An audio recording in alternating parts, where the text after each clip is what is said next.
అమ్మే, ఏందిదంతా? ఈ రక్తం ఏంది? వీళ్ళెవరు? వీళ్ళని చంపిన వాళ్ళెవరు?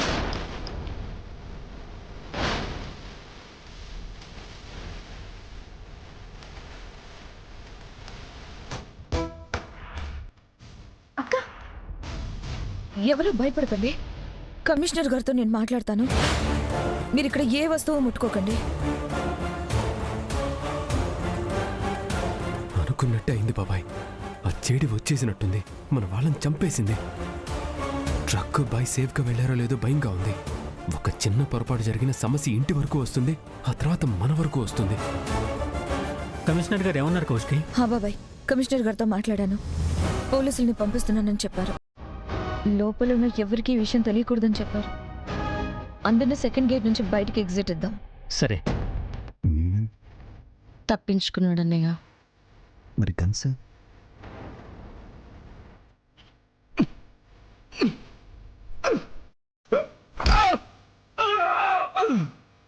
రమ్య, మేడం, రమ్య, మీరు ఈ ట్రక్ తీసుకుని సాధు సార్కి హ్యాండ్ ఓవర్ చేయండి. అలాగే జాగ్రత్త, ఎక్కడ ఆపొద్దు.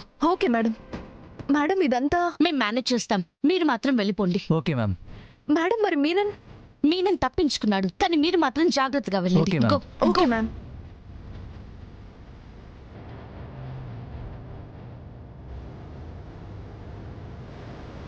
సేఫ్ గా సాధు సార్ దగ్గరికి వెళ్తున్నాయి.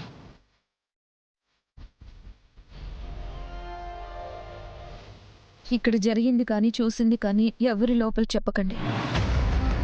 ఈ విషయం గురించి బయటకు వెళ్ళకూడదు. చెప్పకుంటే జరిగింది చెదిరిపోతుందా ఏందమ్మీ? ఇంత జరిగా కూడా ప్రశాంతంగా ఎట్టా ఉంటామో? ఇక్కడి దాకా వచ్చిన వాళ్ళు లోపలికి రారు అని, ఆ బుల్లెట్ మనకి తగలదు అని గ్యారెంటీ ఏంటి వదినా? అవును వదినా, బుల్లెట్ శబ్దాలకే సగం ప్రాణం పోయింది.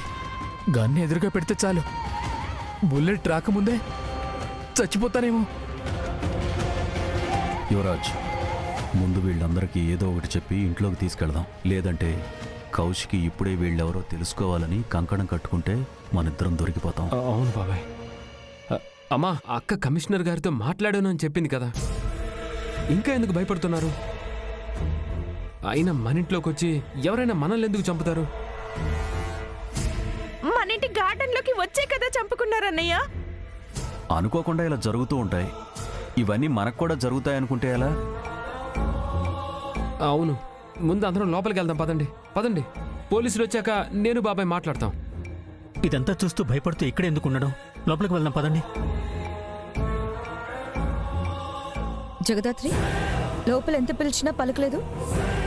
మీరిద్దరు ఎక్కడికి వెళ్ళారు?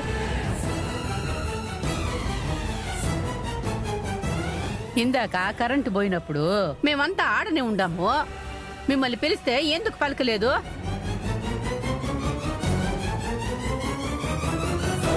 అడుగుతుంటే మిడిగుడ్లు వేసుకుని అలా నిలబడ్డావేంటి? నోరు తెరిచి మాట్లాడు.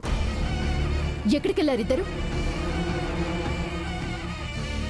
ఈ బుల్లెట్ సౌండ్స్ వినిపించినప్పుడు మీరు కూడా బయటకు వచ్చారా? అంత చీకట్లో బయటికి ఎలా వస్తాం వదినా?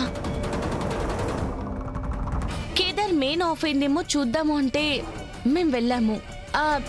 మా పక్కన ఎవరో ఉంటే మేము చెప్పేసి వెళ్ళాము. మీరు చెప్పింది నాకే సిస్టర్. ఓహో, మేం చెప్పింది మీకేనా? అవును. అసలు కరెంటు పోయినప్పుడు మీరు స్టేజ్ మీద లేరు కదన్నయ్య. నేను స్టేజ్ ఎక్కుతూ ఉన్నానా, కరెంట్ పోయింది. అలా అని కేదార్ వాళ్ళు నాకు చెప్పారు. నేను కూడా హెల్ప్ చేద్దాను, వాళ్ళతో పాటు వెళ్ళాను.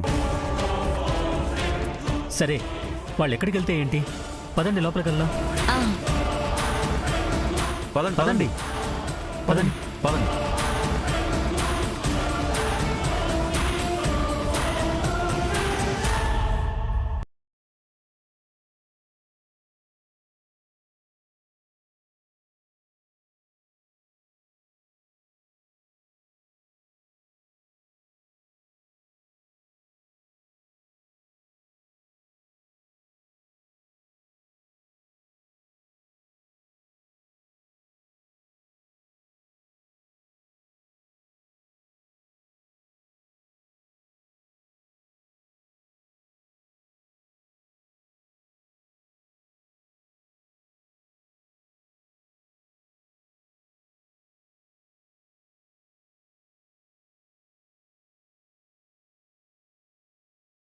సరంటవా?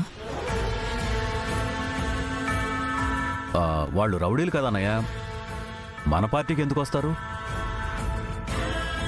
మన పార్టీ జరుగుతూ ఉండడం, అప్పుడే అలా జరగడం అంత కోఇన్సిడెన్స్ అంతే. వాళ్ళకి మనకి ఏ సంబంధం లేదు. కోఇన్సిడెన్స్ లేదా ఎవరైనా కోఆపరేషన్ చేస్తే ఇంట్లోకి వద్దామనుకున్నారో అవన్నీ పోలీసులే తేలుస్తారులే యువరాజ్. వాళ్ళు గాని ఈ ఇంట్లో ఫంక్షన్ జరుగుతుంది, ఎవరి పనుల్లో వాళ్ళు ఉంటారు, గుట్టు చప్పుడు కాకుండా వాళ్ళ పని ముగించుకుని వెళ్ళిపోదాము అని అనుకుంటే మాత్రం పోలీసులు వాళ్ళని, వాళ్ళ వెనకున్న వాళ్ళని, వాళ్లతో పనిచేసే వాళ్ళని అందరినీ పట్టుకుంటారు.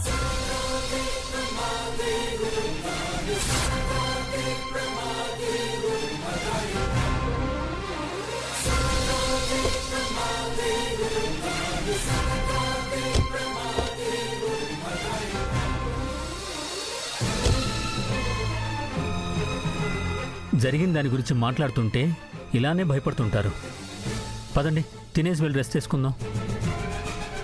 లేవండి. హాయ్ కౌశికి గారు. మీరు నా పేరు బలరాం, తను నా కొడుకు సంజయ్. ఫంక్షన్కి వచ్చారా? మిమ్మల్ని ఎవరైనా పిలిచారా? పిలిస్తే రాలేదండి, పెళ్లి చూపులకు వచ్చాను.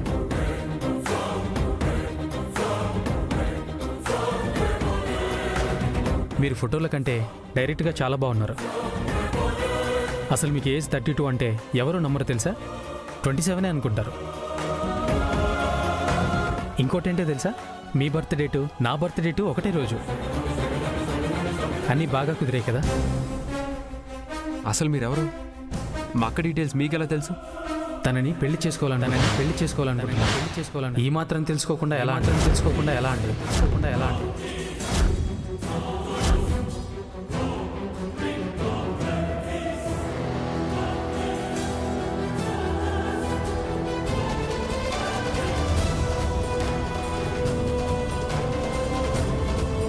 ఏయ్, పిచ్చిగాని పట్టిందా? మా అక్కకి పెళ్ళయింది, ఒక పాప కూడా ఉంది. నిన్ను పెళ్లి చేసుకోవడం ఏంటి? నాకు కూడా అయిందండి. మొదటి భర్తకు విడాకులు ఇచ్చింది. అందుకే రెండో పెళ్లి చేసుకోవాలనుకుంటున్నాను.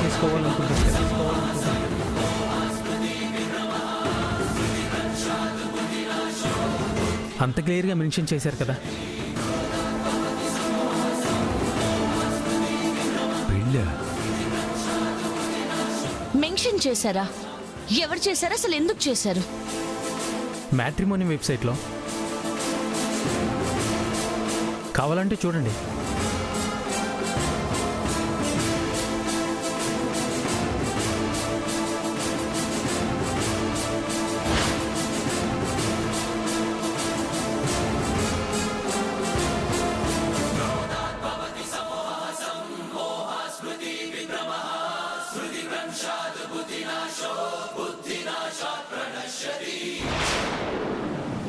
చూడండి.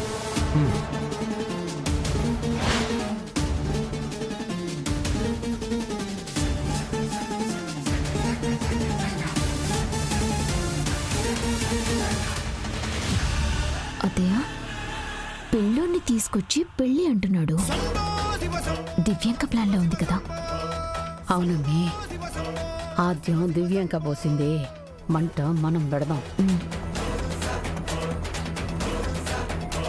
అక్క ఫోటో డీటెయిల్స్ అన్నీ ఉన్నాయి. అసలు ఇందులోకి ఎలా వచ్చాయి? రెక్కలు కట్టుకొని ఎగురుకుంటూ వెళ్ళుంటాయి. లేకుంటే ఏంటి, వదిన రిజిస్టర్ అయి డీటెయిల్స్ ఇచ్చుంటుంది. అందుకే అక్కడ ఉంటాయి.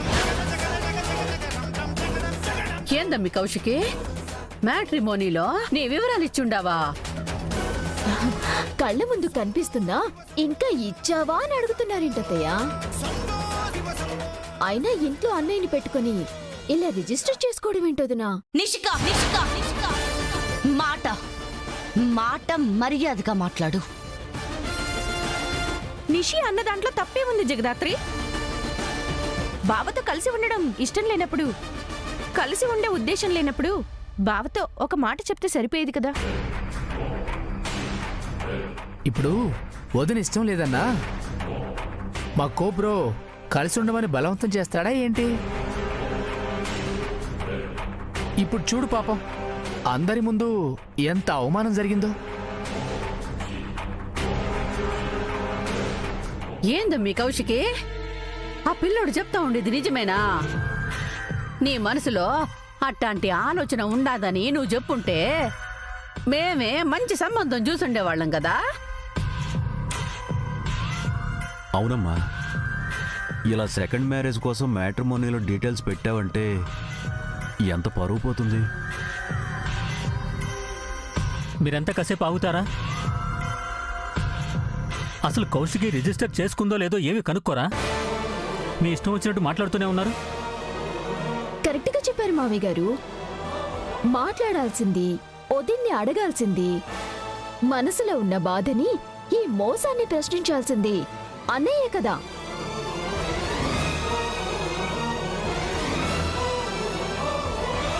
సైలెంట్ గా ఉన్నారేంటన్నయ్య?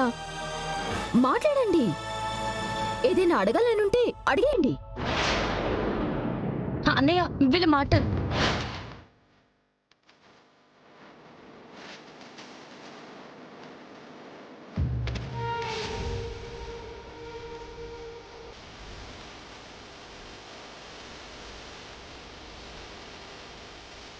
నువ్వు రెండో పెళ్లి చేసుకుందాం అనుకున్నావు కౌశికి, చేసుకుందాం అనుకున్నావు కౌశికి.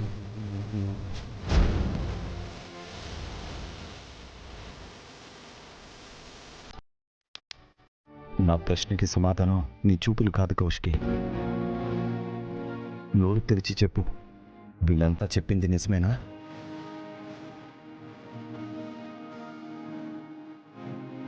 ఏంటి బావా, అక్క మనసు తెలీదా? మాటల్లోనే చెప్పాలా? పొద్దున్నే మీకు విడాకులు ఇవ్వడం ఇష్టం లేదని వదిన చెప్పారు కదా, మరి ఇంకో పెళ్లి గురించి ఎందుకు ఆలోచిస్తుంది? ఎందుకు ప్రొఫైల్ క్రియేట్ చేస్తుంది? చిన్న కరెక్షన్ జగదాత్రి, విడాకులొద్దని చెప్పింది కౌశిక వదిన కాదు, మీరు. విడాకులొద్దని వదిన మౌనంలో కళ్ళల్లో కనిపిస్తుంది కదా లాయర్ గారు. వదిన కూడా వద్దనుకుంటున్నారు, వీళ్ళిద్దరూ కలిసి ఉండాలనుకుంటున్నారు. వదిన ఏమీ మాట్లాడలేదు, మీరే చెప్పుకొని మీరే సంతోషపడిపోయారు అంతే.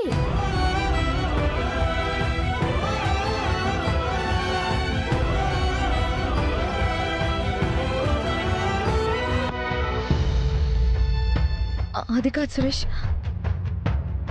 ముట్టుకో కౌశికి, ముట్టుకో కౌశికి, ముట్టుకో కౌశికి. నువ్వు అర్హత కోల్పోయా.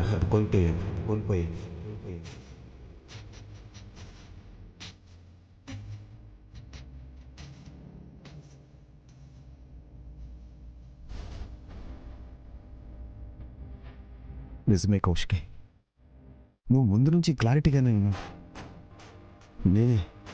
పిచ్చోళ్ళ నువ్వు మారుతావు, నా ప్రేమను అర్థం చేసుకుంటావని, మన పెళ్లికి మరొక అవకాశం ఇస్తావని గుడ్డోళ్ళ ఎదురు చూసా. నేను చెప్పేది ఒకసారి విను సురేష్. నేను నిజంగా మ్యాట్రిమోనీ సైట్లో నా ప్రొఫైల్ని క్రియేట్ చేయలేదు. రెండో పెళ్లి చేసుకునే ఉద్దేశమే నాకు లేదు. ఎవరు కౌశికి నువ్వు? ఎవరు? నలుగురిలో నువ్వు చెడు కాకూడదని ప్రొఫైల్ క్రియేట్ చేయలేదని అబద్ధం చెప్తున్నావా? ఎందుకంటే నా కౌశికి అయి ఉంటే ప్రాణం పోయిన అబద్ధం చెప్పదు.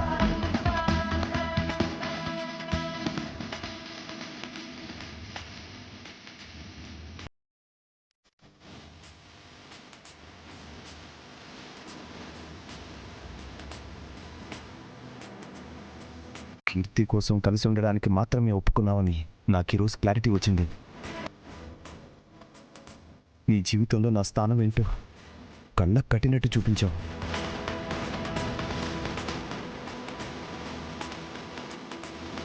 నీ లాయర్కి ఫోన్ చేసి నాకు విడాకులు కావాలి, నాతో కలిసి ఉండాలనుకోవట్లేదని చెప్పు కౌశికి. వెంటనే సంతకం పెట్టి నీ జీవితంలో నుంచి సైడ్ అయిపోతాను.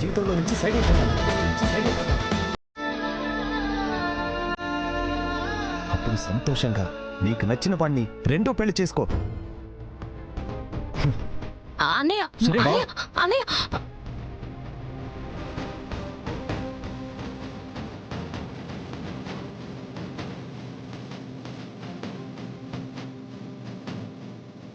వదిన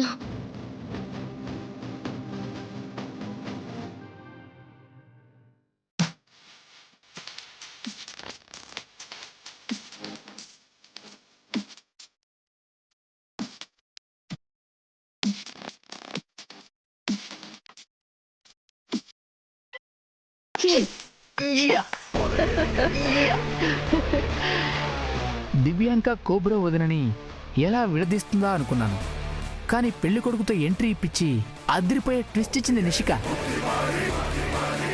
నువ్వు దివ్యాంక నిజంగా తోపు నిషి. పొద్దున్నే కలిసి ఉంటే కలదుసుకమన్న బావతోనే నీతో నేనిక కలిసి ఉండలేను అనిపించేసింది. దివ్యాంకకి ఫోన్ చేస్తాను. ఈ పొగడ్తలని విని సంతోషిస్తుంది.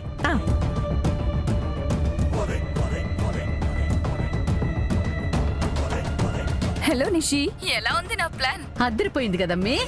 అసలు నువ్వు పెట్టిన చిచ్చుతో ఇద్దరు పెళ్లి పెటాకులైపోయింది. అదిగా అసలు ఈ దివ్యాంక అంటే ఏమనుకున్నారు? వాళ్ళ మధ్య ఉన్న ప్రేమని చెరిపేసి పచ్చగడ్డి వేస్తే భగ్గుమనే ద్వేషాన్ని సృష్టించి వాళ్ళిద్దరూ మొహాలు కూడా చూసుకోకుండా చేశా. అలాంటిది ఇవాళ ఆ ఇద్దరు వచ్చి కలిసుంటాం కలిసిపోతామంటే చూసి ఊరుకుంటానా? అసలు మేము ఇన్ని దినాలు కష్టపడుతున్న పనిని నువ్వు ఇట్టే 20 నిమిషాల్లో తేల్చేసావమ్మే. నువ్వు నిజంగా సామాన్యురాలు కాదు. ఆ జగదాత్రి వదిన చేతుల్లో రోజు ఓడిపోతూనే ఉన్నాం.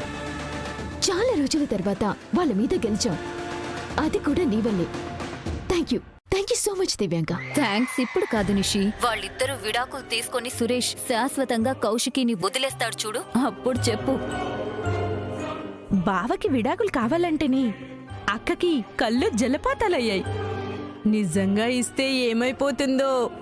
అప్పుడేమో కానీ ఇప్పుడు మాత్రం ఒక రేంజ్ లో ఏడుస్తూ ఉంది. నాకు విడాకులు కావాలి, నాతో కలిసి ఉండాలనుకోవట్లేదని చెప్పు కౌశికి. వెంటనే సంతకం పెట్టి నీ జీవితంలో నుంచి సైడ్ అయిపోతాను.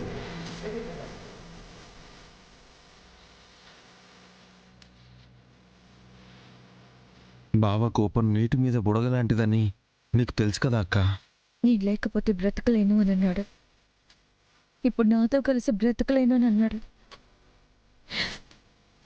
ఇంకా ఆ మాట నా చెవుల్లోనే వినిపిస్తూ ఉంది.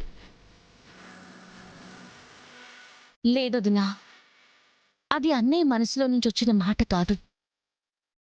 జరిగిందాన్ని తప్పుగా అర్థం చేసుకుని అవి కోపంలో ఉన్న మాటలు. నేను రెండో పెళ్లి చేసుకోవాలనుకుంటున్నాను అని ఎలా అనుకుంటాడు జగదాత్రి? సురేష్ని కాదనుకుని ఉంటే, నేను తనని దాటి నా జీవితాన్ని చూడాలనుకుని ఉంటే ఎన్ని రోజులు ఆగేదన్నా? తనొచ్చి ఆపేవాడా? పైకి పొమ్మన్నా, కలిసి ఉండలేనని చెప్పినా, కలవకూడదని చెప్పినా తను లేని భవిష్యత్తుని చూడలేకపోయాను కాబట్టి తన దగ్గరే ఆగిపోయాను జగదాత్రి. ఆ విషయం అర్థం చేసుకోకుండా ఇవాళ ఇన్ని మాటలన్నాడు.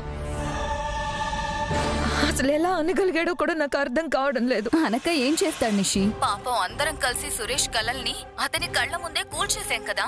అతని మనసుని ముక్కలు చేసేసాం కదా. కౌశికినే జీవితంగా బతుకుతున్న సురేష్ కి కౌశికి జీవితంలో అతను కూడా చోట్లేదనుకునేలా చేశాం. అవునమ్మి, కౌశికి రెండో పెండ్లి చేసుకోవాలనుకుంటుంది అనగానే ఆ సురేష్ మొహం చూడాల్సింది.